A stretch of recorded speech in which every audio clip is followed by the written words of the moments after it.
All right, we are here at the new Rope-A-Dope space in East Philadelphia, another episode of Rope-A-Dope TV, and a quick interview with a special guest who popped into town, which seems to be the way things are going to happen in this space. Mr. Nick Rosen, hey, good to see you, brother. You too, man. How have you been? Man, I've been good. Been busy running around a little bit. Glad to be in Philly. You know, first visit to Philly, or not the first visit, but I haven't been very often, so it's cool, and definitely not to play like somewhere on South Street and that kind of thing. So there you go. Pretty cool. Yeah. So on the tour with what's the band? So the band is called the Magpie Salute. It's kind of an offshoot of the Black Crowes, the rock band that was real big in the '90s and everything. The guitar player Rich Robinson, who wrote a lot of that music, is kind of the architect of this band. It's a 10-piece band. Vocals, wow. Vocals, 3 guitars, bass drums, myself on keys, and 3 background vocalists. And the draw of the band is the interplay between Rich and a guitar player named Mark Ford. They were the kind of backbone of the guitar thing that the Crowes had in the '90s. Now, were they from Atlanta? Yeah, the guys, the Robinson brothers are from Atlanta. Gotcha. Yeah, right outside of, Wouldn't you describe that sound as like a little more Memphis inspired though? Yeah, absolutely. Yeah. They're taking cues from a lot of Memphis stuff, a lot of Mississippi stuff, and then like Zeppelin and the Stones and that kind of thing. They're coming from that thing as well. I heard a rumor back in the day when Hard to Handle came out that that they hadn't heard that song as kids and they didn't know. Right. Who wrote Hard to Handle? Right. I always forget. Otis Redding. Otis Redding. Yeah. Right. So and they were like, wow, this is a cool song. Who wrote this? and then they did it and it came out. So well, that's great, man. Yeah, man. I'm so glad you're on the road and able to come and visit. Absolutely, it's great to be here. How did we meet? So we met through Kyrie Simmons, who's a good friend of both of ours, and and a purveyor of all things ATL. Yes. There you go. He's a Renaissance man if I ever met one. Yeah. And that's how we met. Remember, because you were coming and you were working with him and Daz over at 800 East, their studio down there, and then. Right, so it's probably my second trip. Yeah. I love the way it's like everything for me is just this, and it's all you guys know each other, but I just like, who knows who? What's this connected to? No. So Brian Hurst from England. Right, that's right. Yep. Brought me to 800 East when he was visiting because he used to DJ at WC. WCOK. CLK. Yeah. So he introduced me to Kari and Daz, and then I guess the next trip down. Yeah, must have been. They were, and Rafa too. Rafael Pereira had a hand in that as well. Yeah, but then you travel in other worlds that we're connected to. So definitely. Greg Hester introduced me to Colonel Bruce Hampton. Right. And then every time I would go down to see the great Colonel Bruce, I think once or twice we got to connect. Yeah. And that we had lunch together with That's Bruce. Right. That was great. Well, and that might be the last time we saw each other. Man, it might have been the last time we saw each other. And that was maybe 2015, maybe. Yeah. Man, what was that place? Time flies. Because that was a regular place. Yeah, it was just like to meet him at. I can visualize it, but I don't remember the name of the restaurant, man. But I know exactly where it is. Right. Yeah. Yeah, that was fun. That was definitely the last time the 3 of us were together. You, no doubt. Me, and Bruce. Yeah. No doubt. Yeah. I made the mistake of not getting back to Atlanta as much as I should have, not showing up, as Bruce would have said. So you had a record with us called "Step Into the Light." Yes. Yeah. Yes. And this is a wonderful reminder for me to bring that back up into rotation because it's a beautiful record. I appreciate it. And we'll put in the credits from the interview where people can listen. Great. What's been cooking since then? You got any new music? Or? I'm working on some stuff. For me, writing is such a personal process, as I know it is for everybody. But what that means to me is that I'm not one of those artists who can decide to write. Right. And put it out there, and then there's new songs. I admire that kind of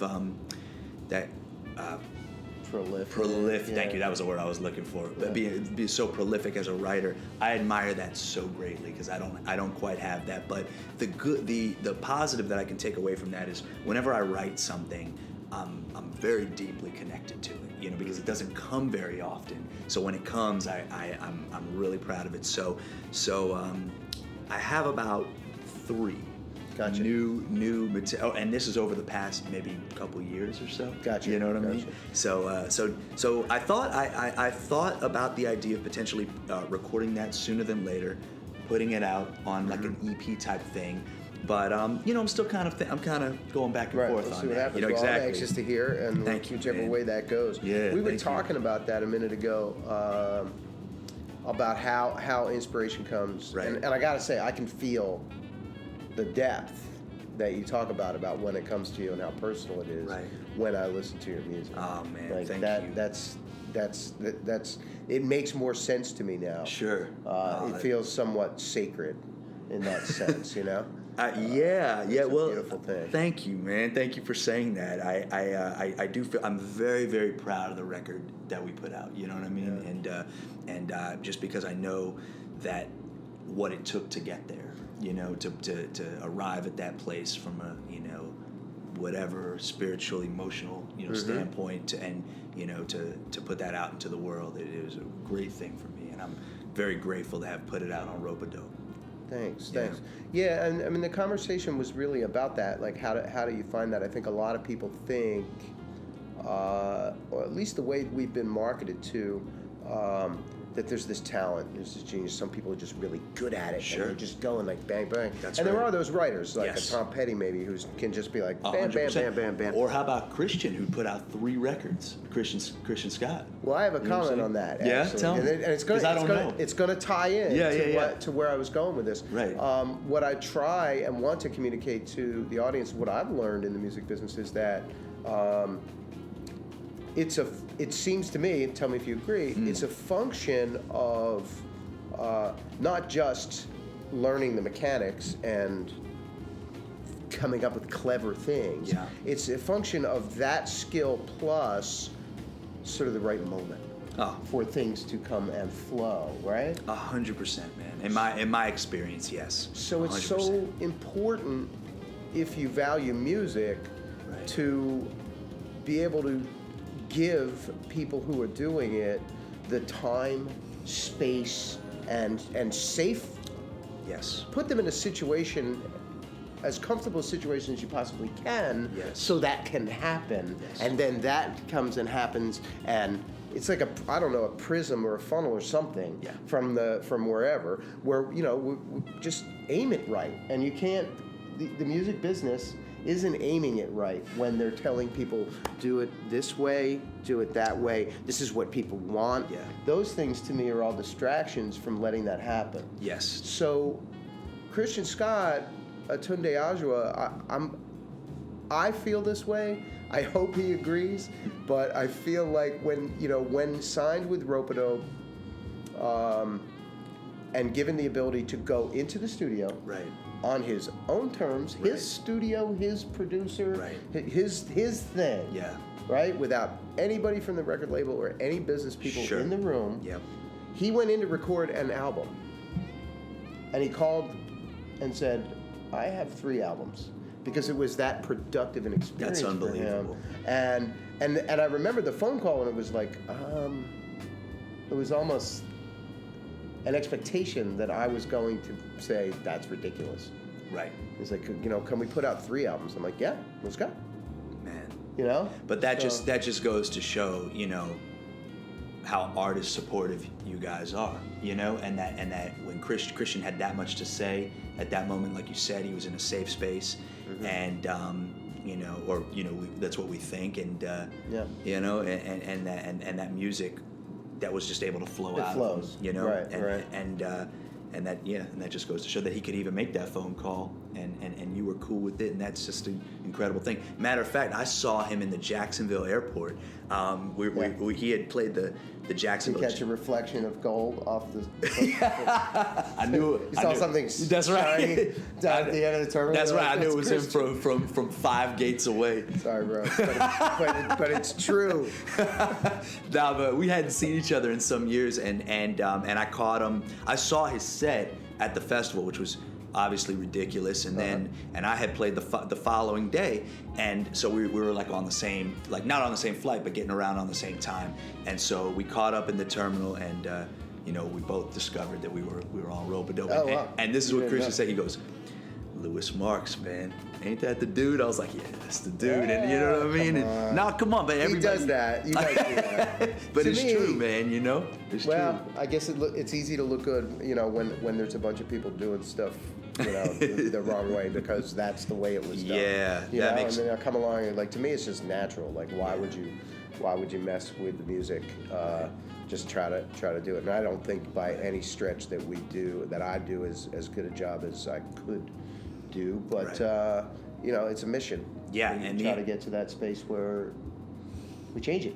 The industry's changed, and you can only do what you can do. It's not an excuse, but it's just, you know, it's just the way it is, you know. Yeah. So, yeah, absolutely, Sometimes man. things take a long time to fix. That's true. Right? Yes. Yes. So cool. Where to next?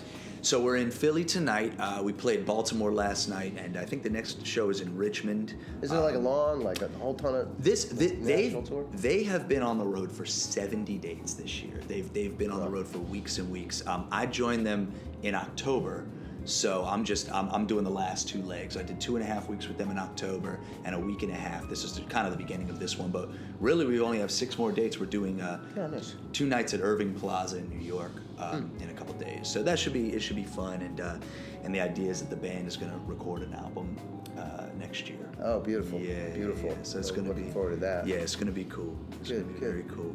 Yeah, that's good. Yeah.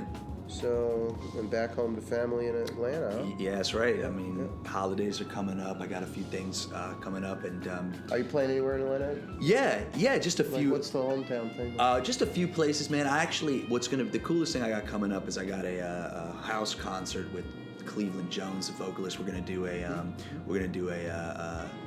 thing that we kind of started doing a few things last year together. Cool, you know, cool. recorded a couple of songs and whatnot. Powerful singer. Yes, he is. And I haven't actually worked with them in about a year, so it'll be nice to, you know, get that Nice, opportunity nice. again. But yeah, I gotta get down there and visit. yeah, you got to, man. You got family down there for sure. Like a Tuesday lunch or Thursday lunch or what? That What sounds is big. that? Shoot, that's just let me clear my Like calendar. the crew Yeah. around. ATL. Yeah, no, the Zambia thing, right? Oh shoot. Yeah, isn't there? Like lunch or that's something? that's right. Those are the older cats. You know, Yeah, they come. do Well, their I'm an thing, older yeah. cat, so I'll go visit the older cat. They do it at IHOP every Tuesday. I think they IHOP continue on Tuesday, Yeah, they yeah. continued it now that even though that Bruce is no longer. I gotta with get us, down man. there. I like some pancakes. Yeah. All right. Well, cool, man. Cool, Keep us man. posted. Yeah, Thank definitely. you for coming No, by. man, thanks for It was having such me. an absolute pleasure to see you. Likewise, man. All right. Pleasure's mine. Everybody look up Nick Rosen. Listen to that music.